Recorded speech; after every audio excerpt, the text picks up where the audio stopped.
Welcome to the final episode of Arise. I am your host, Diana Mrope, and today we are going to take a look at the highlights that happened during the week, and that was the art, politics, and the business segment. We're also going to take a look at the best interviews and be able to announce the best hyperlocal. Stay tuned.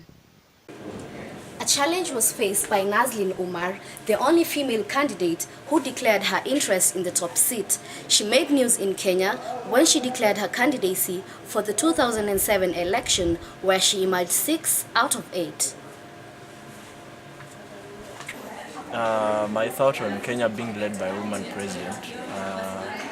I'm optimistic that Kenya may be led by a woman president in future, not near future, but in future. But the leadership position is just a domain for the male. So I don't think Kenya can be led by a woman president.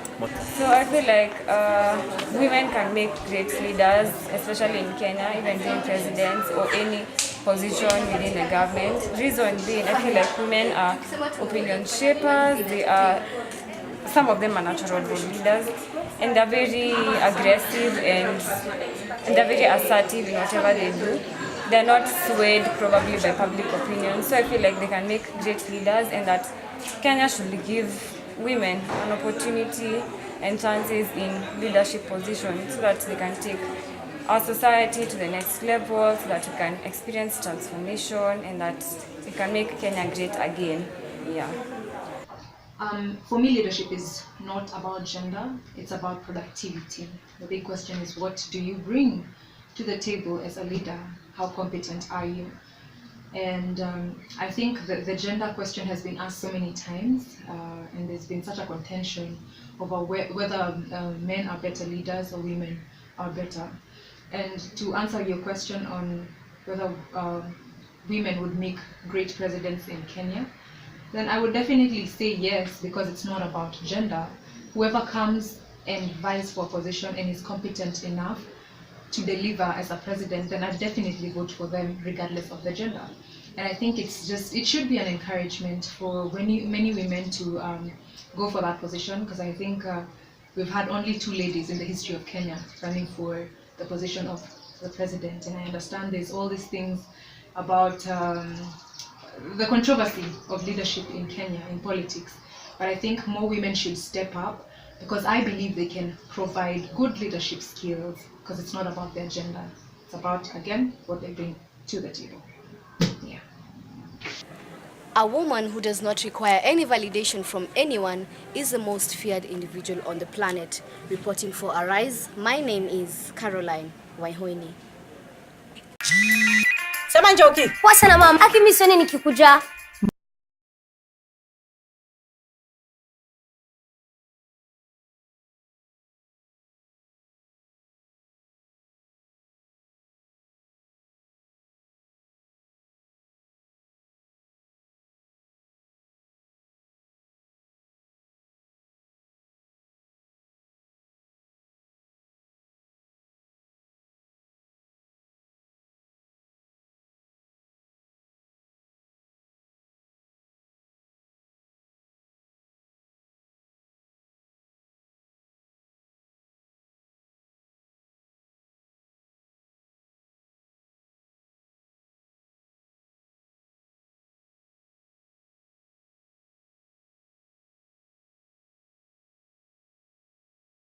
Welcome, my dear viewers. Today we have a special guest on Arise, and her name is Miss Karitha Karemi. She's a Daystar University president. Welcome. Thank you very much. Thank you for having me. So, Miss Karitha, how does it feel to be the first female president of Daystar University? I think I'm actually the third. No one seems to be very sure. Everyone seems to have a different number, but I think I'm definitely not the first. Probably the third or the second. It's a great honor, of course, and I'm happy for whatever sort of inspiration that may serve to other young women. Yeah. What other leadership posts have you held before in the past? That's funny, because I've never really been in a lot of positions that have titles. So I like to say that I haven't had a lot of titled leadership, because now it's very clear to everyone know you're the president. The last time I think I was in high school, I was the house secretary. It was a very big deal when we were in high school to be the house secretary.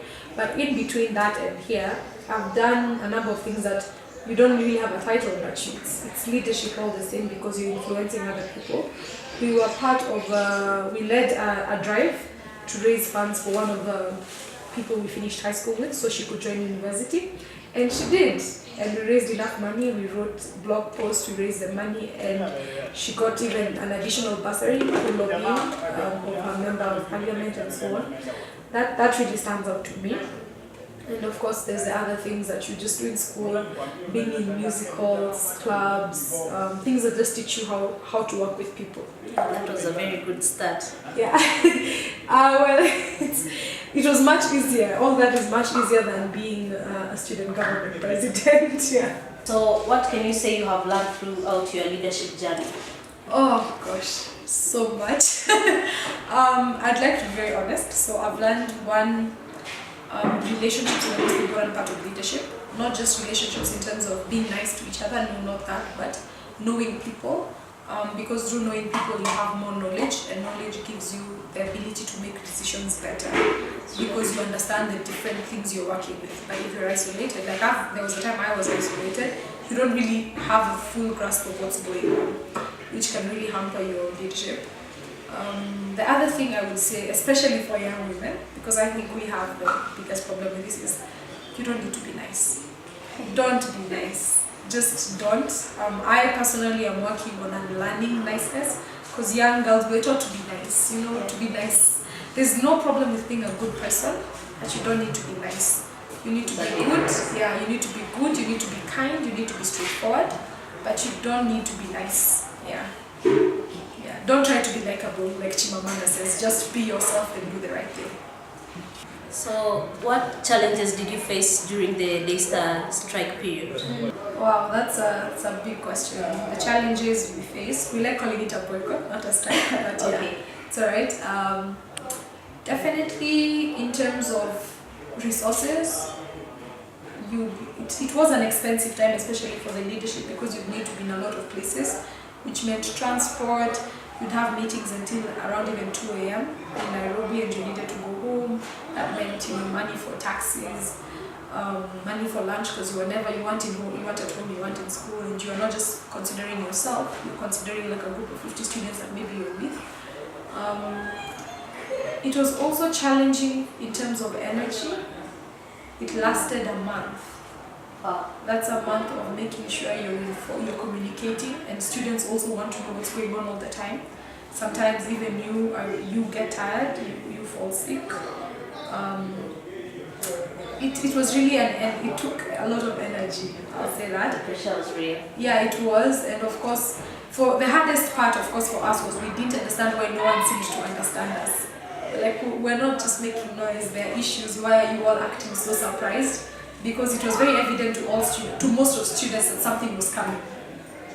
I think it was obvious even to management, maybe they just didn't take it as seriously as they should have. So when they all were very surprised, it was very surprising. I can say the hardest day had to be the day the GSU policemen were sent to Athi River campus. Even now when I remember it, it gives me shivers, it makes me so sad. Because these policemen, they were clearly not there to chat. They were there to one of them clearly told us, we will get you out of here by whichever means possible. And you're on the phone to different high officials in management trying to explain how they can't do this. And they really can. They can just send policemen. And it hit me, especially now looking back, if one person was shot, there would have been nothing we would be able to do to bring back that life. It doesn't matter how hard we went on every social media channel, they would be dead. And it doesn't matter how right we were and how wrong everyone else was, it would still have happened. And that scares me so much. To this day, it shows me just how things can shift in an instant. Yeah, and how much courage and bravery the students had that day. Because they didn't have to, but they did. So again, can you say that you have made a step in improving Daystar University students' life? I would like to think we have. Definitely not just me as an individual, as Karitha, but really the entire student body has changed things. One, we've shown that there will be repercussions for actions. That's very important. People have to know that if you do certain things, there will be repercussions. And what was lacking in Daystar was that sense of responsibility for the job that you had. Everyone was comfortable with getting a paycheck, and things just, not everyone, but some people were. And that was it was really not a good situation. So yes, I think this has served as a wake-up call, and I keep praying that it has to the entire university, that just because you call yourself Christian does not mean you do not have to live up to certain things. Like branding yourself a Christian is not a magical potion that makes everything okay. You know, you have to put in work. So I don't consider ourselves as Dusas, the saviors or anything like that. I think the students owned the agenda, and we would never have seen the change that we did if it was us saving the students. Yeah, so I am confident that there's a lot of work that the management needs to do, that the council needs to do, that the stakeholders need to do, that the student body continues doing, because I think students are really taken up the mantle of not being complacent and asking the tough questions. Yeah. So what's next for Caritha after serving as a Daystar University president? I like that question. I don't know, but I'm excited for the future. I'm excited for my life, for what's coming next, for change. Yeah, probably focus more on schoolwork. Explore different parts of my personality, travel. Hopefully, I really am keen on traveling. And see, I don't know what next. Let's see where the next platform will be. I'm excited to see that. Yeah. Thank you so much, Caritha. It was a pleasure having you. Thank you very much.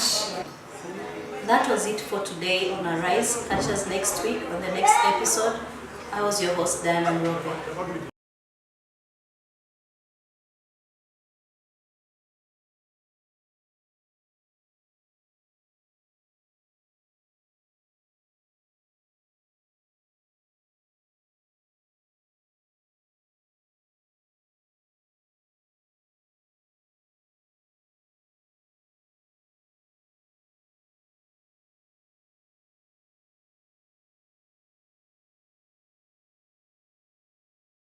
The basket is one of the humankind's oldest art forms, and it is certainly an ethnic and cultural icon filled with myth and motif, religion and symbolism, and decoration as well as usefulness.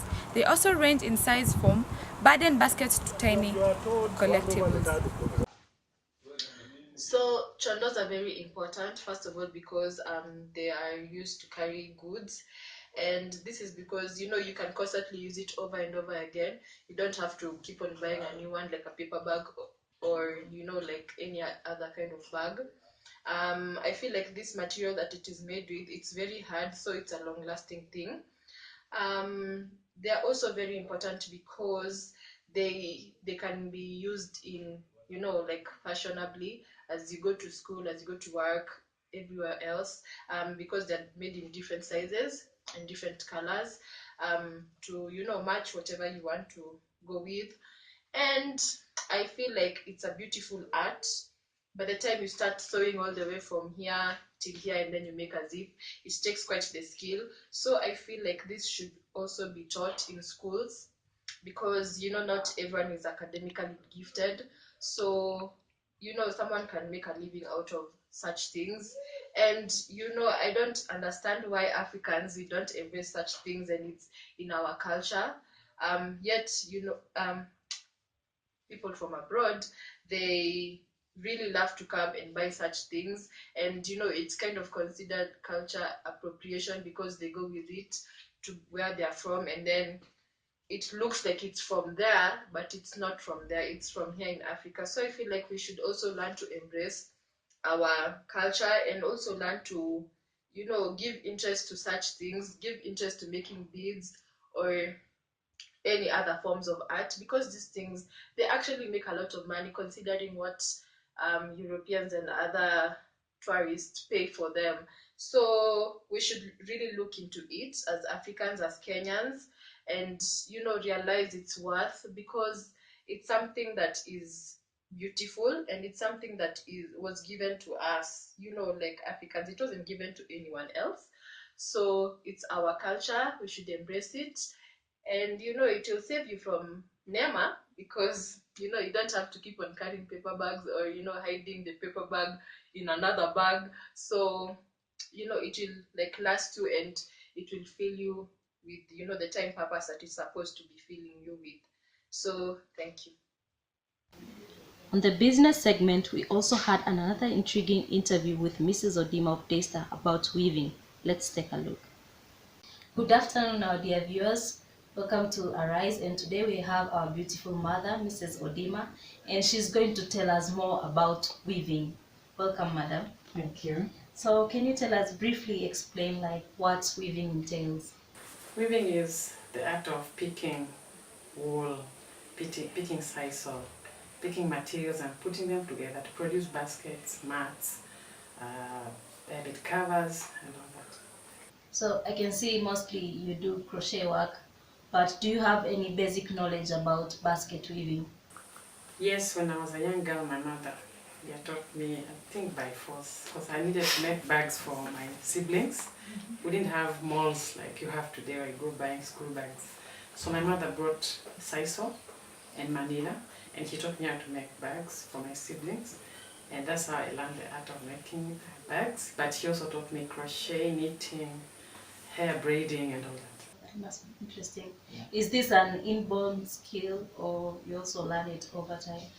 I've learned it over time. My mother taught me when she was young. My mother wove, she knitted, she crocheted all her life. Yeah. So I've watched my mother derive joy from this, and I think if it's inborn, it's also learned. I can say so. Okay.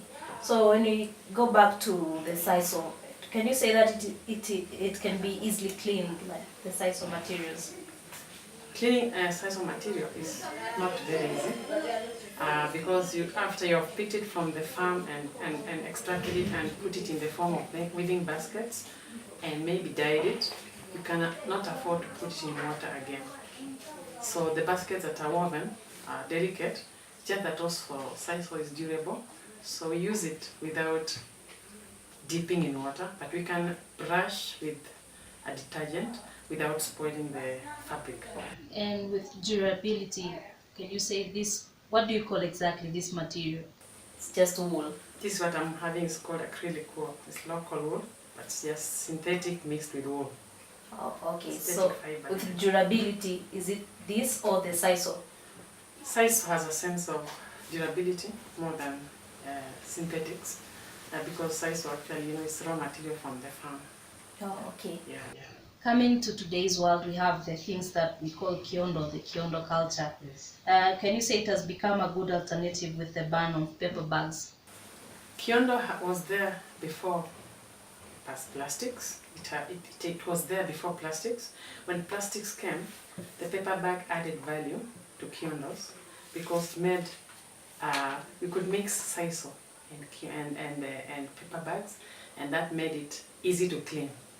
But even if plastics exit the market, kiondo will still remain intact, because it's a factor of use of sisal. And the environmental programs that have been around were taking good care of the plastics around. We are sad that the plastics will have to exit, the plastic bags. They were coming in handy to add value to the bag industry and weaving. So now that the paper bags are banned, like you say, they used to mix with the sisal. Yes. How do they handle that? Sisal, the kiondo people have to go back to bags without plastic bags, because it was there before. Maybe they look for other ways of combining maybe cloth and sisal. Yeah. And for expenses, do you think the wool or the sisal, which one is more expensive? Sisal is more expensive because it's grown in like Rea Vipingo and all that. It has to be processed. But wool, synthetic wool, is very easy to access, very cheap also locally. Though pure wool is very expensive. So can you tell us how the kiondo improved the fashion industry, and can we also consider it as a fashion trend that is taking over? Kiondo is African, so it makes a statement in the fashion industry that I'm African, and it adds value and enhances beauty.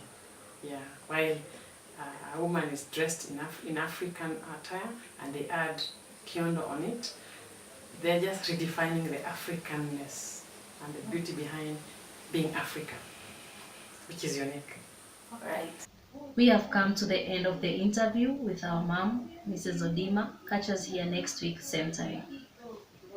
Hi, my name is Eleni Shimwe, and today we're going to be talking about the effect of burning of paper bags in Kenya. As you can see, first of all, I'm in the students' canteen to try and find out exactly the reasons what the effect of burning paper bags in Kenya has done to businesses around, and also to know exactly what part or role has it played for the basket weaving ladies or the people who do basket weaving, and what advantage has it created for them compared to the people who actually don't use paper bags anymore. So at this point in time, I want us to talk to Tiplas, who's one of the canteen attendees, and he's going to explain to us exactly what burning of paper bags has done and what effect and good result it's done for basket weaving. So let us introduce Tiplas. Hapo walikosea cause walitoa pepa na wakuleta replacement yake haraka. So ile tulikuwa tunapata inakuja bei ghali, huwezi pakia mtu kitu. Then kuzipata pia ilikuwa ni shida. Hizo vitu zenyewe unaendea mbali. Then kwa upande wao watu wa ku basket weaving hawaja benefit sana cause I think serikali yenyewe inakuja na bags zingine si hizo za mama. Unaona kitu kama hiyo. So hata hao mama wa kutengeneza hizo baskets hawaja benefit sana. Not unless kwa wale watu wanabeba vitu kwa soko, lakini kwa serikali wamekuja na bags zingine kama hizi hapa. So kuna hata bigger than this. Alright, thank you very much. As you have heard, guys, there is a very own answer.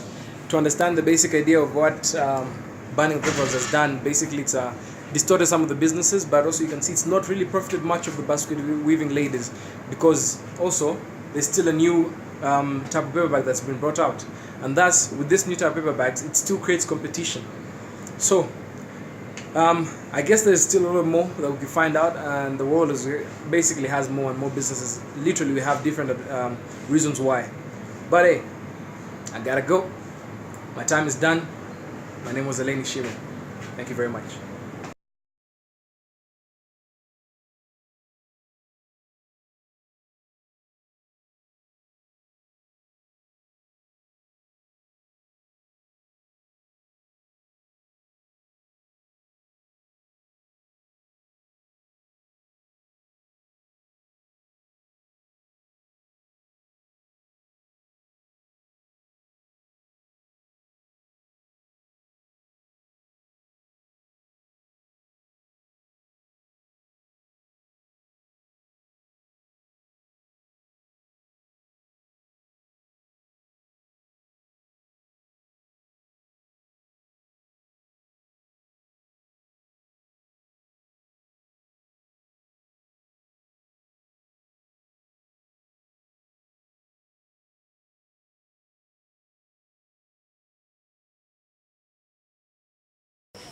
The history of dance closely follows the development of human race. Since the earliest times of our existence, far before creation of the first modern civilization, dance served as an irreplaceable way of expressing human thought and emotion. Do you think dance has an economic impact in Kenya? Let's take a look at this from one of our experts. What I think about dance, or in general, I think how dancers view it, it's one of the best forms of art, really, because it's expressive. You express how you're feeling and you relate to the audience with your whole body, you know? Like when it comes to acting, maybe you really focus on the acting and being in character. When it comes to art, you focus on the paint, but in dancing you're literally doing this with all of you. You're in character with the mood of the dance or whatever it is.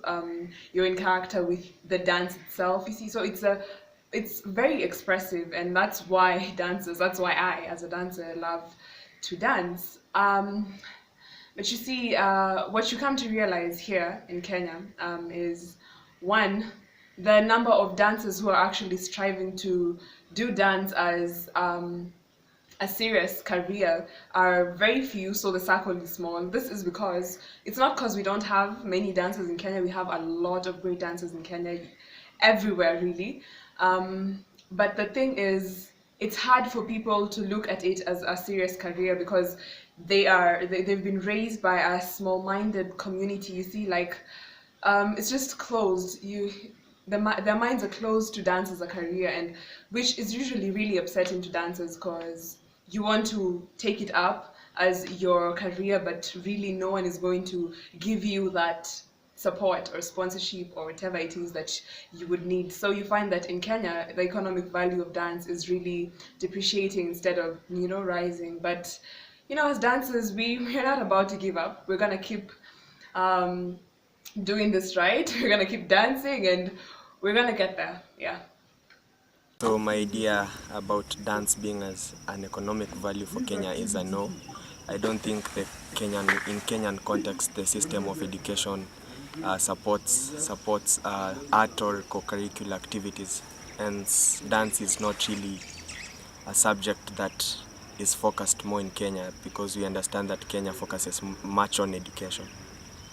I think dance has economic impact because I'll give an example of the Maasai dancers. They attract a lot of tourism, and when they come they pay a lot of money, so they dance for them, and many lives have been improved and the standard of living also.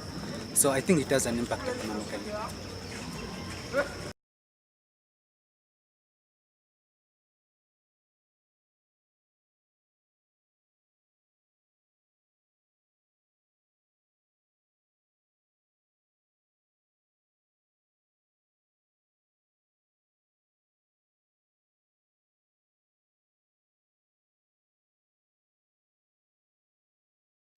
We have come to the end of the show. Thank you for tuning in during the week.